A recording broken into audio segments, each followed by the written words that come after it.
kartu su Matra.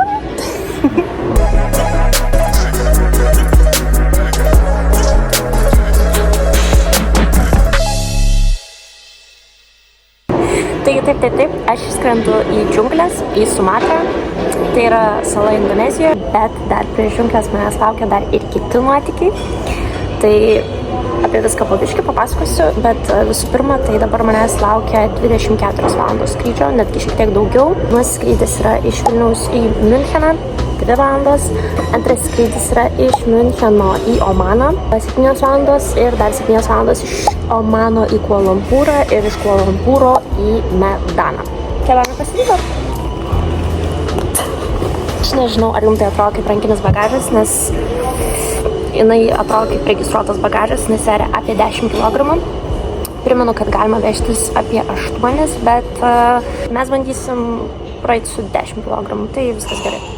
Tai dar dariau eksperimentą, kur bandžiau išsiaiškinti, ar galima iš tikrųjų skristi su 2 powerbankais, nes aišku, kad man jų reikės džiunglėse, tai žinokit, jokių problemų kol kas nekilo. Viskas kuo puikiausiai, nuotaikos kuo puikiausios, jaučiuosi pasiruošus ir šiaip jau 3 vasarą, kai keliauju tokią didelę kelionę, dabar jaučiuosi tiesiog laiminga.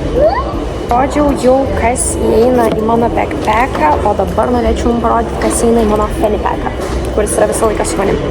Snacksai, powerbankas, krovėjas, piniginė, kur yra va taip pritvirtinta, pasas, AirPodsai, mini stepetėlės, lūpoms, kramtoma guma, kištukai, ibumetinas, gumytės, pleistrai, daug pleistrų, atsarginės dokumentų kopijas.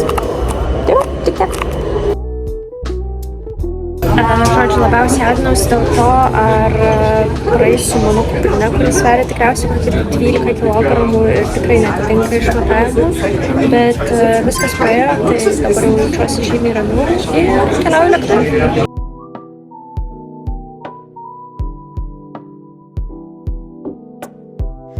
Nesitikėjau, kad oro uostas bus toks gan didelis, tai net tarp terminalų buvo toks mini traukinukas. Taigi, aš skrendu į Muskatą, iki mano terminalo 17 minučių važiuojam. Šiaip visi galvoja, kad kadangi daug keliauju, tai tu visą laiką turėtum žinoti, kur tu eini oro uoste.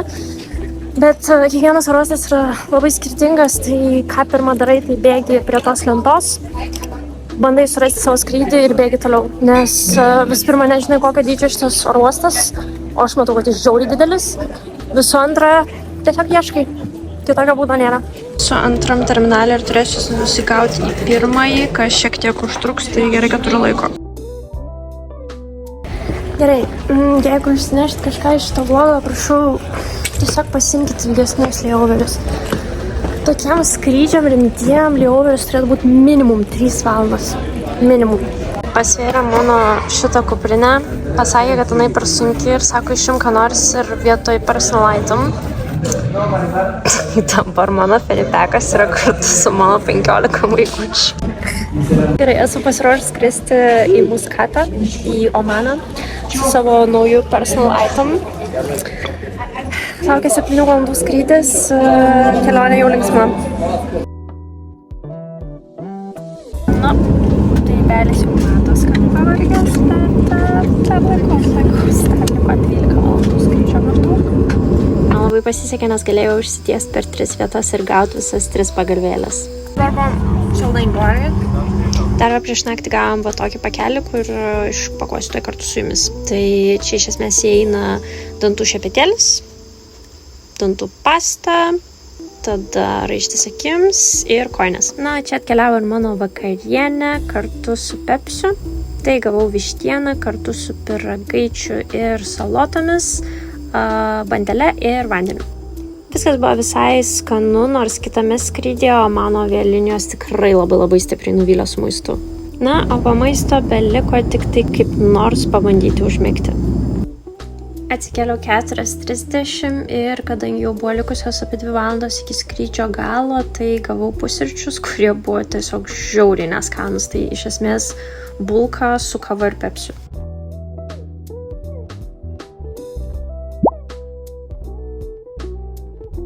Nors oro uostas ta pati sistema, tiesiog einu su visa mine, o paskui žiūrėsiu. Patikrinau, mano geitai egzistuoja reiškia, galim dabar jau ramiai laukti. Dar 7 valandos, bet manau, kad čia bus žymiai sunkiau, nes kad reikia skristi dieną, nes kadangi skridau naktį, tai vis tiek dar šiek tiek pamiegojau, o dabar dieną, tikrai nemiegosiu, tai reikės rasti 7 valandom ką nuveikti. Keliauju savo 3 skrydį iš Omano į Kuala Lumpūrą. Dabar jau skridau su dar didesniu lėktuvu, visą skrydį tiesiog žiūrėjau filmus ir taip pat valgiau, bet šį kartą maistas buvo tiesiog tragiškas. Kaip ir maniau, antras skrydis buvo žymiai sunkesnis, nežinau, niekaip negalėjau išsėdėti ir laikas tiesiog žiauriai lėtai, o dar šitie pusryčiai tai iš vis mane nužudė. Ar jūs juokaujat? Kuala Lumpūro oro uostas yra absoliuti mėsmalė, ta prasme tragedija. Nes kad tam, kad tu patektum į kitą terminalą, nėra jokių pervežimų, ta prasme, yra pervežimai, bet pirmam terminalį reikia praeiti security checką ir antram terminalį reikia praeiti visus security checkus, tai ta prasme, aš kai matau šito oro uosto dydį, man, aš nežinau, ką pasireliai eiti. Žodžiu, pirmiausiai mane siuntė į vieną pusę, tada siuntė į kitą pusę, bet ačiū Dievui radau tą autobusą į antrą terminalą. Čia yra geriausias dalykas ir skaniausias šiaip dalykas, ką jūs galite pagauti. Tai čia yra tiesiog didelis sušis, sakykime, toks sušio užkandis. Aš dievinu sušis, tai čia man labai skanu. Tai patys mėgstamiausi korėjietiški ledai. Nu, čia yra geriausias dalykas pasaulyje. Pasiemi ledukus, pasiemi kavą ir pasidari šaltą gėrimą čia pat. Gerai, antram terminale ramu, šiaip mažesnis terminalas šiek tiek, aš jame buvau anais metais, tai viskas labai patogiai, viskas labai aiškiai, tai jau čia nebesinervinu, bet pirmas terminalas, tai susirandam savo geitus ir keliausim. Ir sakiau, ir vėl reikia praeiti kontrolę, bet dabar tuščia. Man dar patinka, kad va taip rodo, kiek minučių likę iki vartų, tai taip, tada jau gali žinoti, ar jau reikia bėgti, ar dar gali pasivaikšti. Paskutinis skrydis. O Dieve, pagaliau.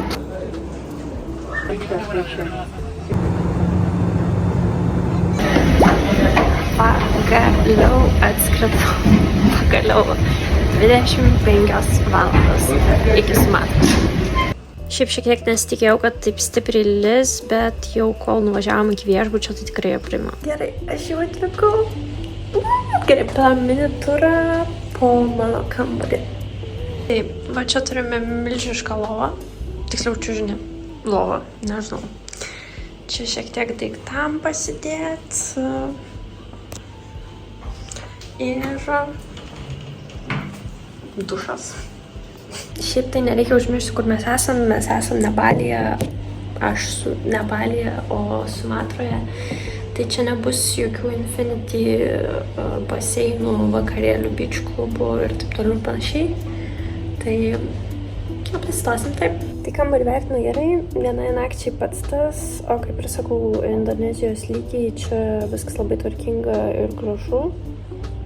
Taip, nėra čia kažkas superinės prabangos, bet žmonės į Sumatrą prabangos tikrai nevažiuoja pažiūrėti. Tai dabar vienintelis dalykas iš tikrųjų, ką noriu padaryti, tai nusipraust, persirengti ir labai gerai išsigalvoti. Tai susitiksim ir dar. Tai dabar keliausiu į Bukilevang ir tenai turėsiu savo orangutangų stebėjimo tripą. O dabar laikas pusryčiams. Tai čia valgysim. Ta mano kambarys. Šuneliukai. Ir čia va toks mini sodelis. Štai atkeliavo mano omletas, arbata. Njam. Tik vienintelis dalykas, kas man labai nepatinka, kad jie viską deep fryina. Tai tiesiog valgau ir jaučiu aliejų ir žinau, kaip po šitos kelionės bus kokie plus 5 kilogramai. Skanu, tikrai skanu, jau pragalvoju.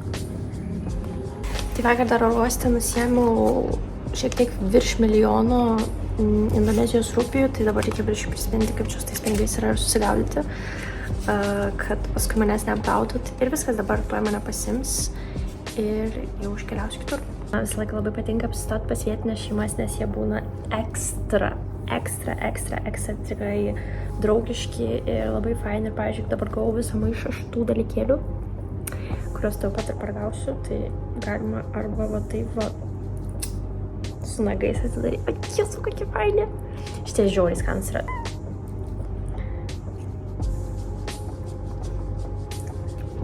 Labai skanu. Negaliu net pasakyti kaip kas. Tiesiog labai skanu. Saldu, skanu. Atvyksta mano vairuotojas, tačiau iš pradžio aš sumaišau pusės ir norėjau sėstis į jo vietą. Iš Medano į Bukilevangą yra maždaug 4 valandas važiavimo mašina, tai belieka tiesiog atsisėsti, atsipalaiduoti ir pasimėgauti vaizdais. Žodžiu, išsikeičiau rupijų, nes ten, kur aš važiuoju, nelabai bus bankomato ar keityklų. Išsikeičiau apie 200 eurų.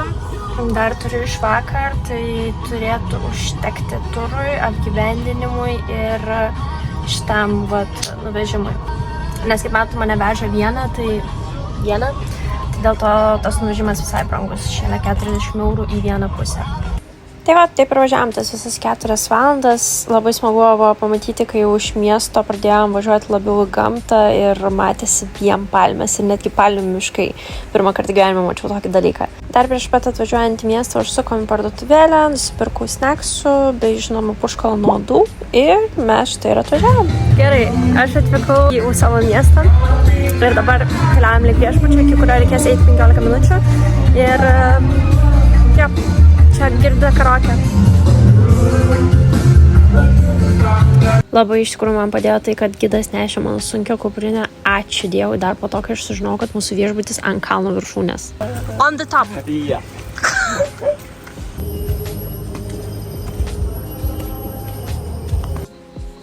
Čia praėjom pro visą kaučiukmedžių mišką, kurį žiauriai mėgsta ir patys orangutangai. Šie medžiai gamina lateksą, iš kurio paskui yra gaminamos visokios guminės pirštinės, medicininiai įrankiai, gumos sportui ir panašiai. Wow. Some tourists, they said this is the not rubber tree. And what? Condom tree.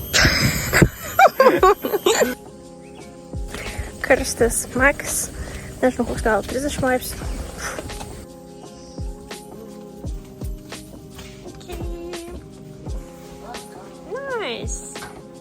Tai va tokie yra čia tie kambariukai. Nenoriu prileisti nuodų, bet ir tai turėsiu tinklą nuodų. Labai gerai. Tualetas, dušas, puiku. Ir turiu labai gražų balkonėlį. Tiesiog į džiunglės. Žodžiu, išeinu apsižiūrėti miestą, pasakė, kur eit, kaip eit, sakė saugu, tai pasižiūrėsim. Mes noriu pasakyti, kad yra nežmoniškai karšta, bet vaizdai tokie gražūs. Dabar nežinau, kažkaip aš Indonezijai taip sava jaučiuosi. Nežinau, labai gera. Žodžiu, šiandien neturiu jokio plano, tiesiog vaikštau, tiesiog žiūriu, kas man iš esmės ir labiausiai patinka, tiesiog stebėti kitų gyvenimus ir pasidžiaugti kartu su jais. Aš galvoju, gal man reikia imti vieną tą pripučiamą ratą ir prasmukt. Ką jūs manot? Na, man visi šitie tiltai tikrai neatrodo patikimi, bet kadangi mačiau, kad kiti eina, tai jau yra. Lentos tiesiog kilnojasi. Šiaip visi čia žmonės tokie mieli, visi sveikinas, visi vaikai mojuoja. Prasme, labai man patinka Indonezijos žmonės. Su užterštumu kaip kur. Turim visokių situacijų, bet turim visokių situacijų ir Lietuvoje, tai aišku, kad Azijoje nėra taip labai švaru, bet ką padarys. Taip, čia vaikštom po vietinį turgelį. Tai visi rūbai iš tikrųjų yra iki 10 eurų, labai pigu ir dar čia manau, kad kaip turistai, tai man dar didesnės kainas pasakė, o šiaip tai, labai pigiai viskas. Šiaip galvoju, gal norėčiau va šitą tiltą išbandyti. Kaip jo dasigal.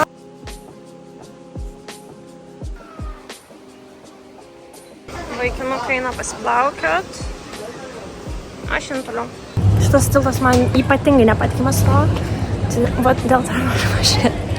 Tai va šitaip va viskas atrodo iš viršaus. Čia tikriausiai aukščiausias, pažangiausias ir gal tvirčiausias tiltas, nesu tikra. Tai va, apžiūrėjau miestą. Labai man patinka. Ne, iš tikrųjų, čia tai tikrai labai gerai jaučiuosi. Šiaip tai, aš net nenoriu gilintis tai, kaip šitas tiltas yra padarytas ir ar čia yra saugu, bet never mind. Maikė visam, ta prasme, atrodo kaip turistė, ko čia galvau nuėti, aišku, bet labai karsta, labai karsta. Šiaip, kas man nepatinka keliaujant vienai, tai kad, kur eiktų savo gilibau. Bet norėjau sakyti, kur noriu, ten reinu, tai iš esmės tiek. Nežinau, ar tai saugu. Noriu papasakoti šiek tiek dar apie rytojų, kol čia vaikštau. Tai rytoj 9 val. Prasideda mano turas. Tai bus 2 dienas 1 naktis. Ir rytoj turėčiau pamatyti orangutanus. Nežinau, tik ar ten bus ryšys, nemanau, nes vis tiek kaip ir džiunglės, bet pažiūrėsim. Čia visi susirenka prie upės į tokią vietą kaip piknikui. Susineša savo maistą, sėdi, šneka. Šiaip tiesiog wow. O dabar tokia laiminga jaučiuosi, kad tiesiog wow. Tai čia žymusis nasi goreng už €40 su vaizdu. Ar dar fun fact, čia neduoda peilio, duoda šaukštą. Nežinau, aš dar nepatinka man šitas dalykas, aš nesuprantu, kaip su šaukštu reikia pjausti, ar kažkaip prilaikyti, plėšti, iš esmės reikia, bet jau padariau klaidą. Tai va, čia yra 2 agurkėliai. Nežinau, ar jūs matot. Tai vienas agurkėlis yra skirtas valgymui prieš maistą, kad nuplautų visus prieš tai buvusius skonius. Ir antras agurkėlis po maisto. Bet, žodžiu, šiaip galima valgyti kaip nori, čia tiesiog patarimas yra. Žiauriai skanu. Labai. Tai va, kiek išėjo, pasivaikščiojau. Apžiūrėjau miestą. Ir keliausiu atgal savo viešbutį. Tai jeigu nematot, tai šitas vyras iš tikrųjų plauna rūbus. Jūs tik pažiūrėkit. Ta prasme, aš matau, kad negalima pertikti šito vaizdo ir dydžio, bet ar tu juokauji? Grįžau po visos dienos eksplorinimo į savo jaukų džiunglių balkonėlį. Kaip tik, manau, pačiu laiku grįžau, nes turėtų pradėti lyti. O aš dabar pailsėsiu, suvalgysiu snacksų ir tada ruošiuosi rytoj. Šiandien buvo gera diena. O ką, dabar beliko išsimiegoti, pailsėti ir iki rytojaus. Labas rytas. Nors ir nesu ryto žmogus, bet džiunglės ir ryte garsai tokie gražus, kad pusryčiam užsisakiau arbatos omletos dažą. Tai nežinau, šioje kelionėje bandau šiek tiek gerti mažiau kavos, nes Lietuvoje tai geriu kiekvieną dieną po 1 arba po 2 puodelius. Tai nežinau, gal va grįšiu, pasikeisiu, tapsiu geresniu žmogum. Žodžiu, žiūrėsim. Šiandien turim tokį variantą pusryčių. Pažiūrėsim, ar skanu. Brokoliai. Ir tikriausiai, kad paprika. Šiandien žymiai skanu. Gavau nurodymą uždėti ilgas kojines. Dabar dar klausimas, dėl ko? Dėl gyvačių, dėl uodų, dėl skruzdėlių, neįsivaizduoju dėl ko, bet sakė uždėti ilgas kojines. Tai ačiū Dievui, kad tokias pasiėmiau, nes galvojau, kad neprireiks, bet... Žiauriai vėl karšta. Indonezija. Taigi anksti ryte prasidėjo mūsų turas, mūsų grupelėje yra 4 žmonės, porelė iš Ispanijos, vaikinas iš Olandijos ir aš. Taigi kol kas tiesiog žygiuojame per džiunglės ir klausomės mūsų gido nurodymų.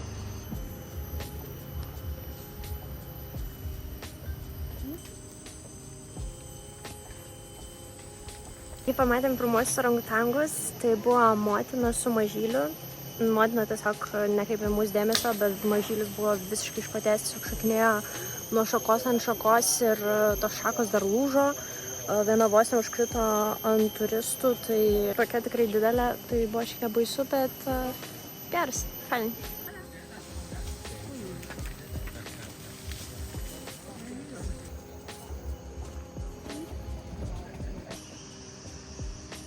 Do you have snakes? Yes. A lot. Yeah. Not really. Big. Yes, we have a big, we have a small. Yeah, you like snake? No. Taigi keliaujame giliau į džiunglės ir čia mūsų gidas pradeda pasakoti, kad kuo toliau į džiunglės, tuo galime pamatyti daugiau laukinių gyvūnų ir net pasirodo, kad lokių.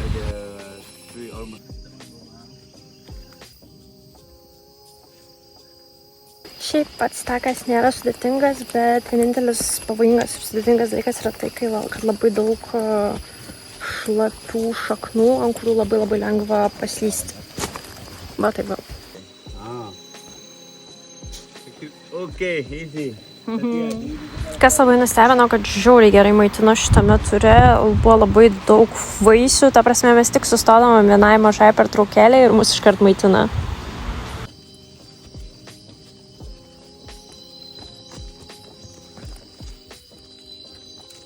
Please no. You're playing. Jūs klausėte karštą.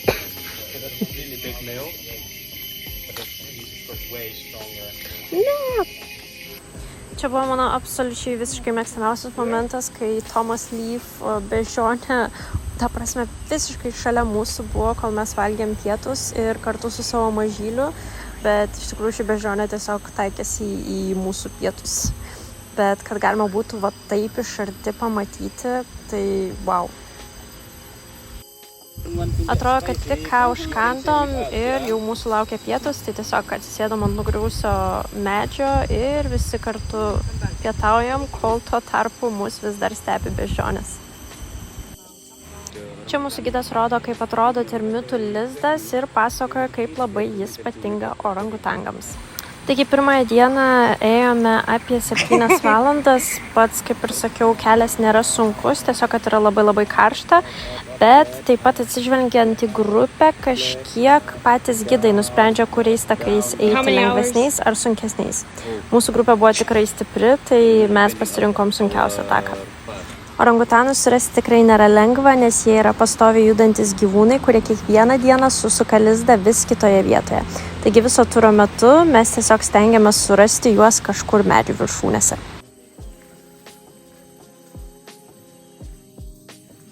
Dieną einant į pabaigą mes pradėjome leistis kalnų žemyn ir eiti link savo stovyklavietės. Čia dar reikėjo šiek tiek paplušėti, nes kelias ėjo per upę, bet štai ir pasiekėme savo naujos namus.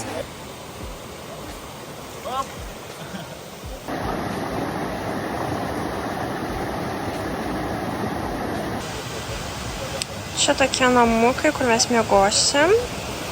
Čia vakarienė. Ir kitą nori išsmaudyti. Tai va atrodo mūsų dušas vonia. Tai va, išsmaudėm ir keliausim valgyti. Yeah, so what to do is...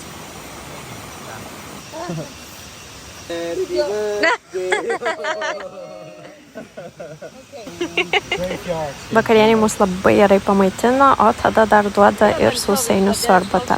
Vėliau seka įvairūs vakaro žaidimai ir tada jau einam miegoti. Yra tualetas. Bet jeigu nors kas nors dabar sudės, aš tikrai pražadu, nežinau, klikščių. Žiauriai baisu. Ne, naktį aš čia viena tikrai neįsiu.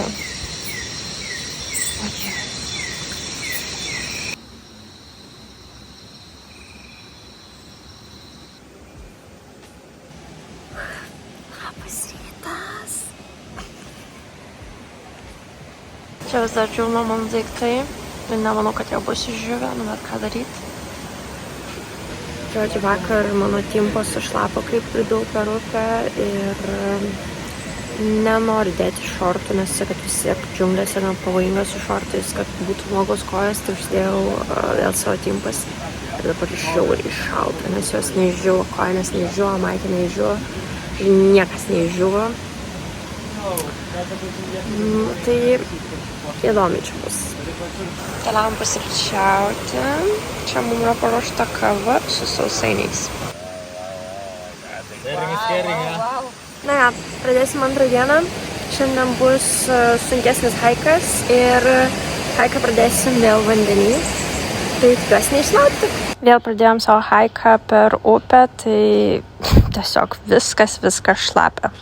Šlapios kojinės, šlapi batai.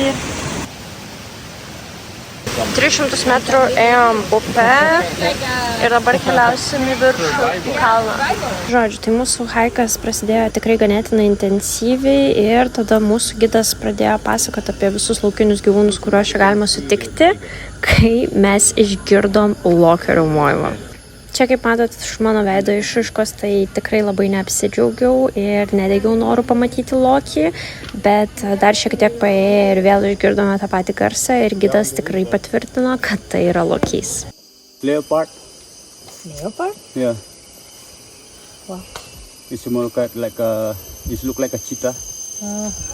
Na, ko mažiausiai tikėjausi, tai išgirsti kažką apie leopardą, tai šią sekundę iš vis nebesupratau, kokiam ture esu orangutangų ar kažkokių siaubingų laukinių gyvūnų. Sakė, kad jeigu mes būsim sėkmingi, galim pamatyti lokį. Ar tai meška?